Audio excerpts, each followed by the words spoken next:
সোমালিয়ার অখণ্ডতার পক্ষে পুরো বিশ্ব।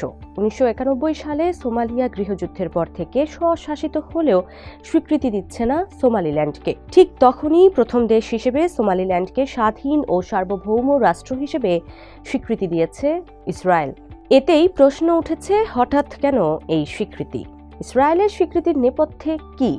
মধ্যপ্রাচ্যে অস্থিরতার পর এবার কি তবে আফ্রিকাতেও যুদ্ধ বাঁধানোর ফোন দিয়াচ্ছে বেনিয়ামিন নেতানিয়াহু সরকার?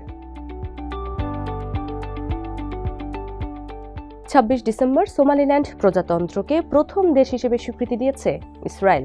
স্বীকৃতি দেওয়ার পর দেশটির সঙ্গে কৃষি, স্বাস্থ্য, প্রযুক্তি ও অর্থনৈতিক খাতে সহযোগিতার আশ্বাস দিয়েছেন ইসরায়েলের প্রধানমন্ত্রী বেনিয়ামিন নেতানিয়াহু। এক বিবৃতিতে সোমালিল্যান্ডের প্রেসিডেন্ট মোহাম্মদ আবদুল্লাহিকে অভিনন্দন জানিয়ে ইসরায়েল সফরের আমন্ত্রণ জানিয়েছেন তিনি। সেই সঙ্গে স্বীকৃতির কারণ হিসেবে নেতানিয়াহু বলেন, এই স্বীকৃতি দেওয়া হয়েছে আব্রাহাম চুক্তির চেতনার সঙ্গে মিল রেখে, যা যুক্তরাষ্ট্রের সাবেক প্রেসিডেন্ট ডোনাল্ড ট্রাম্পের উদ্যোগে স্বাক্ষরিত হয়েছিল। মূলত আব্রাহাম চুক্তি ট্রাম্পের প্রথম মেয়াদে 2020 সালে স্বাক্ষরিত হয়, যার আওতায় ইসরায়েল সংযুক্ত আরব আমিরাত ও বাহরাইনের সঙ্গে কূটনৈতিক সম্পর্ক স্থাপন হয়। পরে যেখানে আরও কয়েকটি দেশ যুক্ত হয়েছে, সেখানেই এবার যুক্ত হতে যাচ্ছে মুসলিম প্রধান সোমালিল্যান্ড। দীর্ঘদিন ধরেই নিজেদের স্বাধীন দাবি করে আসছে সোমালিল্যান্ড। বৈশ্বিক স্বীকৃতির জন্য চেষ্টাও চালাচ্ছে প্রেসিডেন্ট আবদি রহমান আবদুল্লাহি। ইসরায়েল প্রথম দেশ হিসেবে এগিয়ে আসায় তাদের স্বপ্ন এখন সত্যি হওয়ার পথে। স্বাভাবিকভাবেই তাই উচ্ছ্বসিত প্রেসিডেন্ট আবদুল্লাহি। এরই মধ্যে আব্রাহাম চুক্তিতে যোগ দেওয়ার কথা জানিয়েছেন তিনি। তার মতে এই স্বীকৃতি আঞ্চলিক ও বৈশ্বিক শান্তির পথে একটি গুরুত্বপূর্ণ পদক্ষেপ। আবদুল্লাহি বলেন, সোমালিল্যান্ড মধ্যপ্রাচ্য ও আফ্রিকা অঞ্চলে অংশীদারিত্ব গড়ে তোলা, পারস্পরিক সমৃদ্ধি বাড়ানো এবং স্থিতিশীলতা নিশ্চিত করতে প্রতিশ্রুতিবদ্ধ। নিজেদের অখণ্ডতা প্রশ্নের মুখে পড়ায় স্বাভাবিকভাবেই ইসরায়েলের এই স্বীকৃতি ভালোভাবে নেয়নি সোমালিয়া সরকার। ইসরায়েলের এই সিদ্ধান্তকে তীব্রভাবে নিন্দা জানিয়েছে তারা।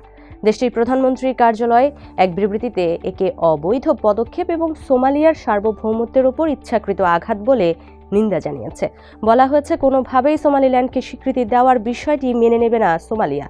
বিবৃতিতে আরও বলা হয়, ফেডারেল সরকার আন্তর্জাতিক আইন অনুযায়ী প্রয়োজনীয় সব কূটনৈতিক, রাজনৈতিক ও আইনি পদক্ষেপ নেবে নিজেদের সার্বভৌমত্ব, ঐক্য এবং আন্তর্জাতিকভাবে স্বীকৃত সীমান্ত রক্ষার জন্য।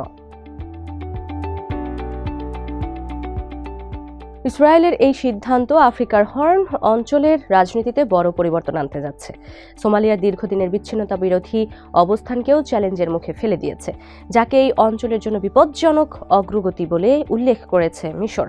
জানিয়ে মিশরের পররাষ্ট্রমন্ত্রী বদর আবদেলাত্তি শুক্রবার সোমালিয়া, তুরস্ক ও জিবুতির পররাষ্ট্রমন্ত্রীদের সঙ্গে ফোনে কথা বলেছেন।